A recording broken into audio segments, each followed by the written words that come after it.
President, to the conference steering and scientific committees, respectively chaired by His Excellency, the Ambassador Peter Ngure, and I'd like to thank him particularly for his leadership and the excellent relation that Kenya has been having with UNESCO, and for his leadership as a representative of Kenya to the World Heritage Committee.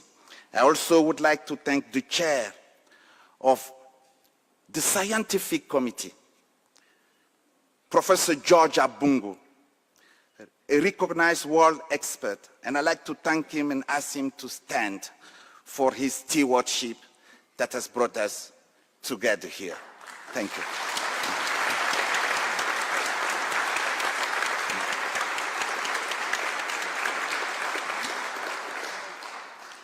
For this international conference, and following 3 days of discussion, Mr. President, and deliberation, the final message is clear.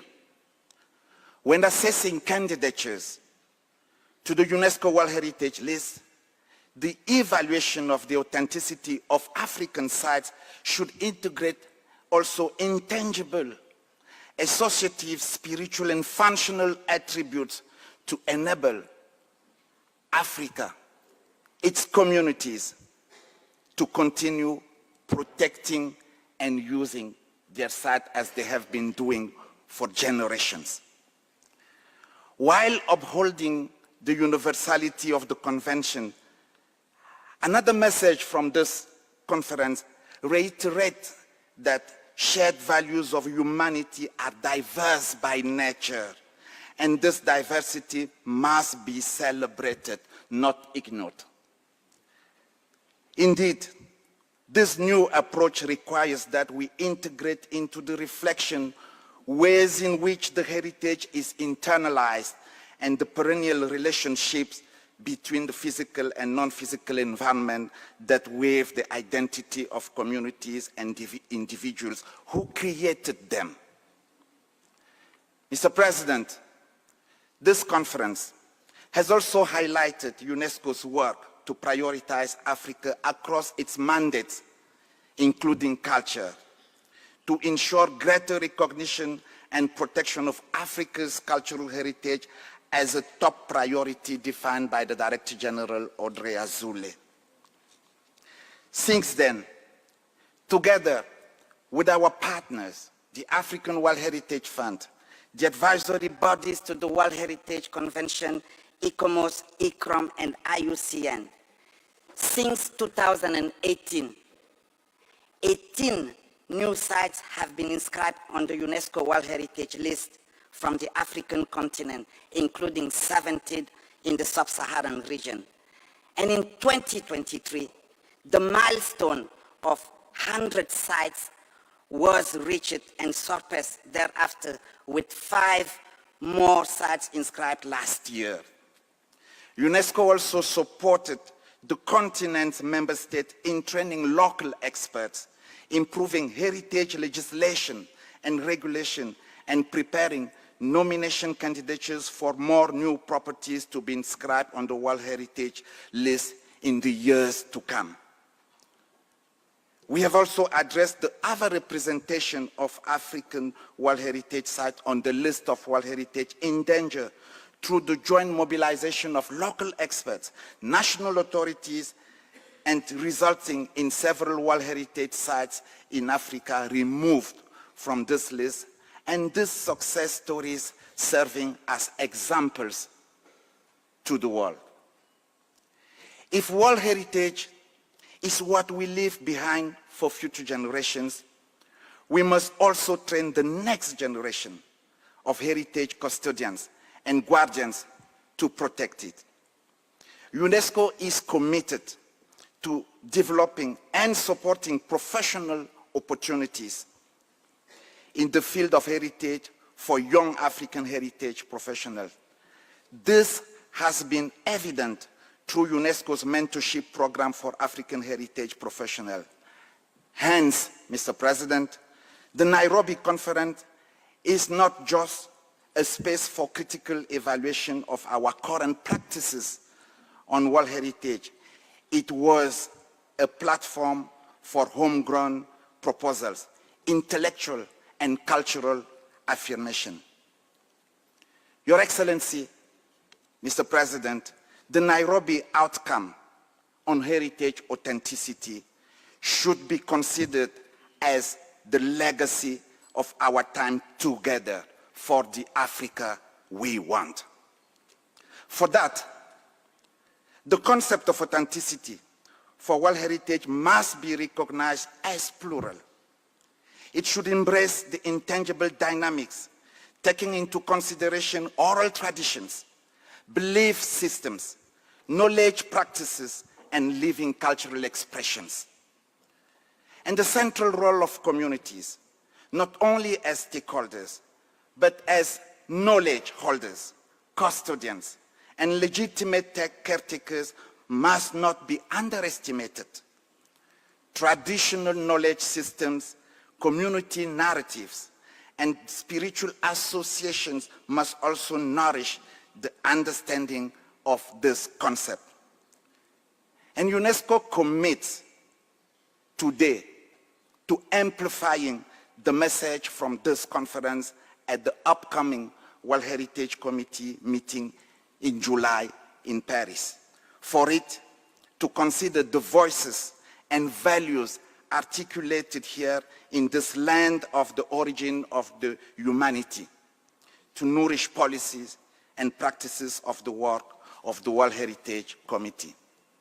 Your Excellency, Mr. President, the spirit of the Nairobi conference echoes the words of a Senegalese philosopher, Souleymane Bachir Diagne. He says, to give universality meaning is to allow it to emerge from the interplay of all cultures, from the conversation among them. That is what we have done here. That is what we will continue to do. That is why Africa and UNESCO need your support, Your Excellency, Mr. President. Let us leave Nairobi with our minds sharpened, our networks stronger, and our conviction unwavering. Asante sana. Thank you very much.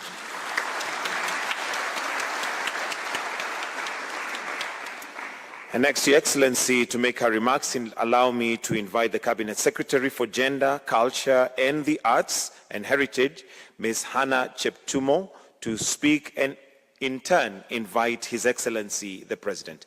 Why don't we welcome her with a warm, warm clap? Karibu sana Waziri. Keep clapping until she gets here, just to encourage her. Keep clapping. There you go. Karibu sana Waziri.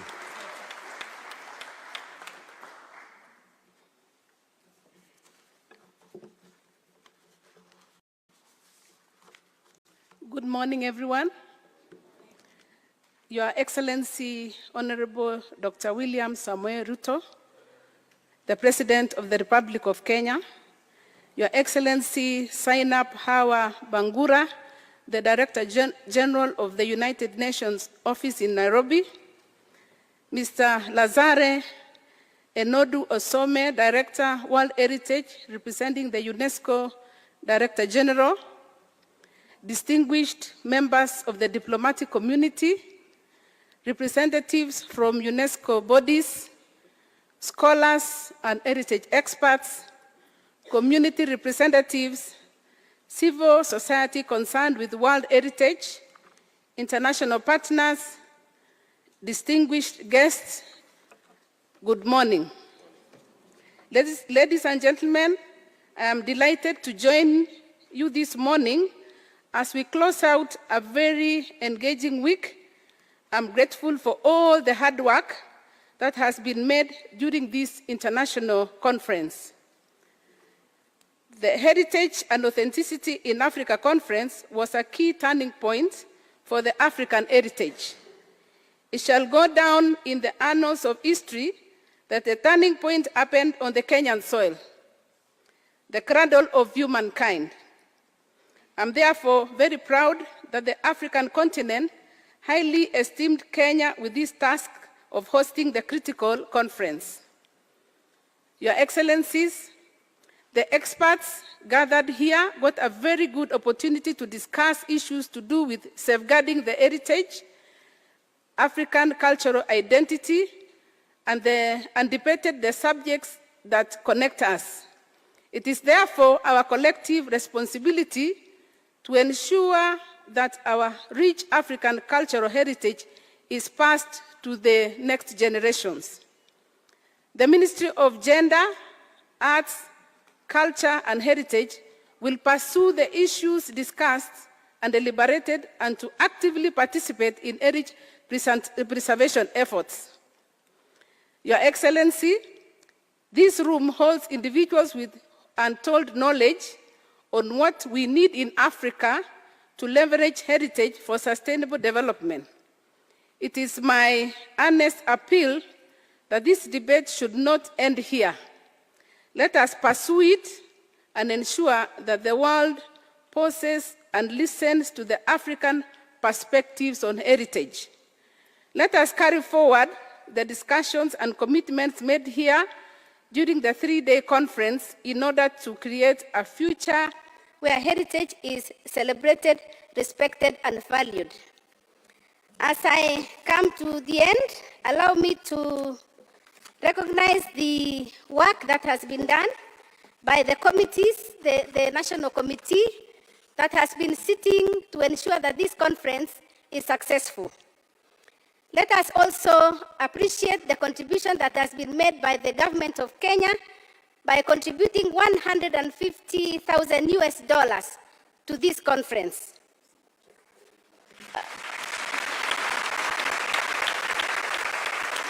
I would like also to thank the National Museums of Kenya for the good work that they have done. Thank you very much. I would like also to recognize the work that has been contributed by the UN, and especially let me thank Ababu na Mwamba for their contribution. Thank you very much. At this juncture, I thank you all again for your attendance and support of the conference. With these few remarks, it is now my honor and pleasure to invite Your Excellency to address us. Let us all be upstanding to receive our President.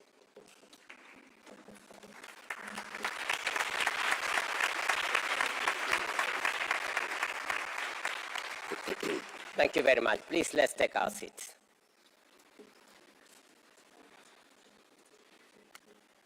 Your Excellencies, distinguished ladies and gentlemen, the Director General of World Heritage Center, UNESCO, my sister, Zainab Hawa Bangura, Director General of the United Nations Office in Nairobi, members of the Diplomatic Corps, distinguished guests, distinguished delegates, ladies and gentlemen, good morning. As I listened to the presentations that have been made here, it reminded me of my first year at the university, when we attended a course at the Nairobi National Museum. Mary, my classmate, who is currently the Director General of the National Museums of Kenya, was with me. She's right there. And yes.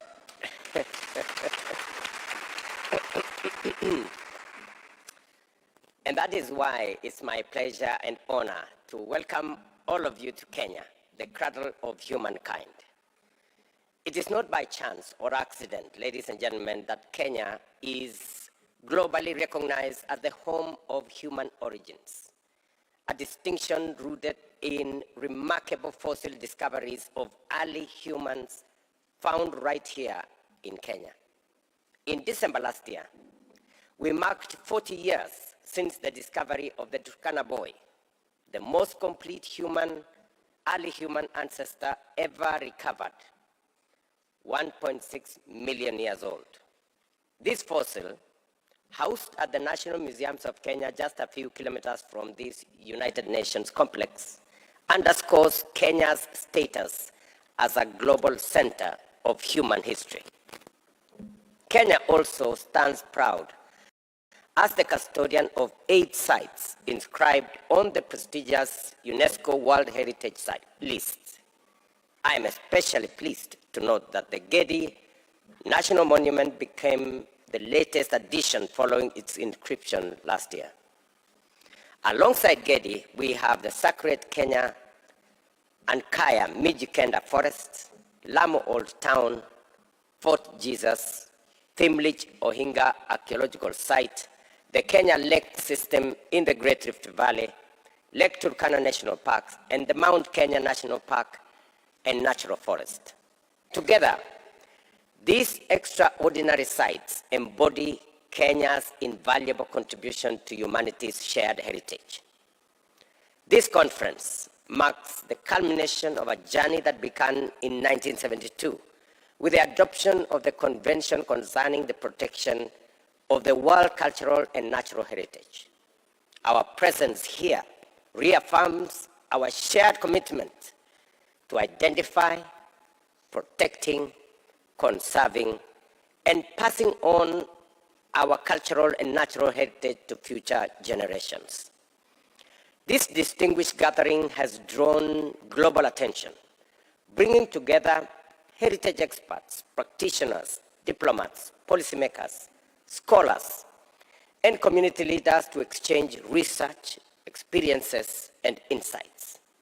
I'm informed that the chair of the Kaya Council of Elders is in our midst. It has served as a dynamic platform for deep reflection in the many dimensions of heritage and authenticity and their implications for implementation and future of global normative frameworks such as the World Heritage Convention, particularly within the African context. Ladies and gentlemen, the conceptual, intellectual, and practical foundation on this conference has been shaped by key instruments of the World's Heritage Convention, including the Venice Charter in 1964, the 1976 Nairobi Recommendations on historic areas, the Nara Document on Authenticity that happened in 1994, and the Nara Plus 20 recommendations. This conference also is a successful culmination of historic meetings on the African continent that have advanced the development of African culture and natural heritage and informed the evolving interpretation of one very important thing, authenticity. This includes the experts meeting on African cultural landscape in Tiwi in Kenya in 1997. The Great Zimbabwe Experts Meeting on Authenticity and Integrity in an African Context in the year 2000. The 2003 ICOMOS General Assembly and Symposium. Others include the Charter for African Cultural Renaissance, adopted in Sudan in 2006, and the Africa Union's Agenda 2063, the Africa We Want, launched in Addis Ababa in 2015. Ladies and gentlemen, Africa's cultural and heritage and natural heritage and its listed properties under the World Heritage Convention are truly breathtaking and extraordinary. They range from Kenya's historic town and archaeological site of Gedi to Angola's Mbanza Gongo, the royal court of Tiabele in Burkina Faso, the rock-hewn churches of Lalibela in Ethiopia. Other notable sites include the Pleistocene occupation sites of South Africa, the island of Gorée in Senegal, the Medina Otuan in Morocco, and the Mosi Tunya Victoria Falls of Zambia and Zimbabwe border. Yet, current heritage management approaches often fail to align with African cultural contexts, revealing a disconnect between international frameworks and local realities. Although Africa is home to 147 World Heritage elements representing just 12% of the global total, it also has the highest number of sites listed as World Heritage in danger. These disparities expose deep-rooted systemic and conceptual inequities shaped by long-standing imbalances in how heritage is defined, whose stories are told, and which cultural values are deemed globally significant. At the heart of this challenge is the interpretation and application of the concepts of authenticity and integrity, core criteria for World Heritage inscription. Historically, developed in academic traditions outside Africa, these concepts, as codified in documents such as the 1964 Venice Charter and the 1994 NARA document, tend to prioritize material continuity and original form. Ladies and gentlemen, therein lies the problem. The assumptions often fail to reflect Africa's dynamic, spiritually infused, and living cultural landscapes. I say it is the reason why we have a small fraction of heritage sites in our continent. Excellencies, the time has come to revisit and reimagine these concepts, to strengthen their meaning and to deepen and diversify them. We must ground them in Africa's philosophical, spiritual, and cultural realities. These perspectives are consistent with the principles of the NARA document on authenticity, which affirms that judgments of authenticity must reflect cultural context. As emphasized through the 2025 Nairobi conference, African heritage is plural, is dynamic, and community-centered. In fact, its authenticity is derived from both the tangible and intangible, the movable and immovable, within places of cultural continuity, and with community custodianship at its heart. Ladies and gentlemen, this call, this conversation did not begin today. But today, we have achieved what those who came before us envisioned. We must remain dedicated and focused to pursue this path for the continent, for our heritage, for our culture, and for our contribution to the implementation of the World Heritage Convention that we are a party. Today, we launch the conference outcome document, and I congratulate each and every one of you for your dedication, your scholarship, and your visionary contribution. The outcome document reflects the depth of African perspectives and sets a forward-looking agenda for enriching the global understanding of authenticity of heritage. You will discover that we have living sites that, in my opinion, would form part of World Heritage. For example, in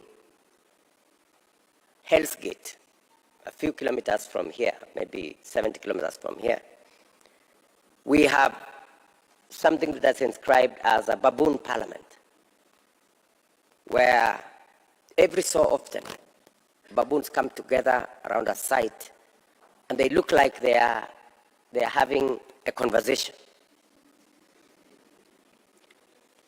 I don't know where we place that or maybe I'll give you another example. Down at the coast of Kenya, we have a site where lions swim. It's not very natural, it's not very often. So when we say that these are living sites, that are not necessarily monuments, and we think they should qualify to be heritage sites.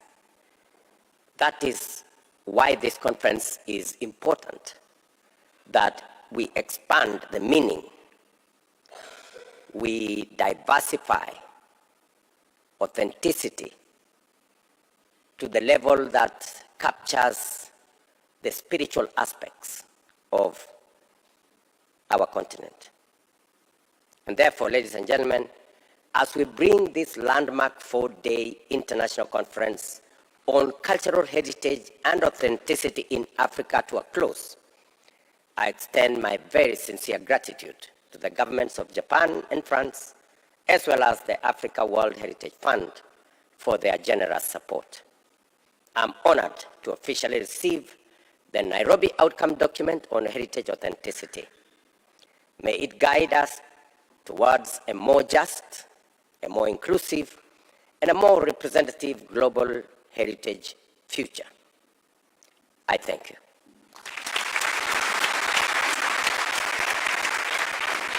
A warm round of applause for His Excellency.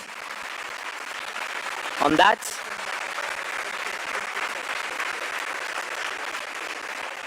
and we are almost at the end of this particular session. May we take our seats briefly, please?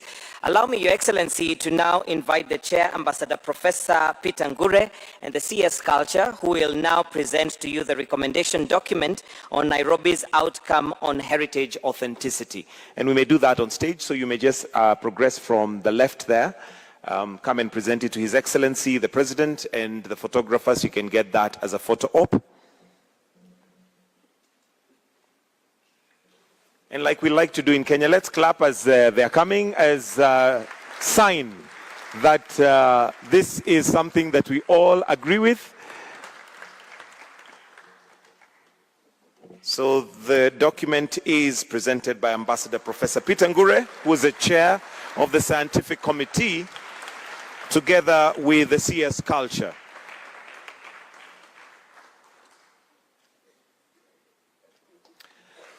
Thank you.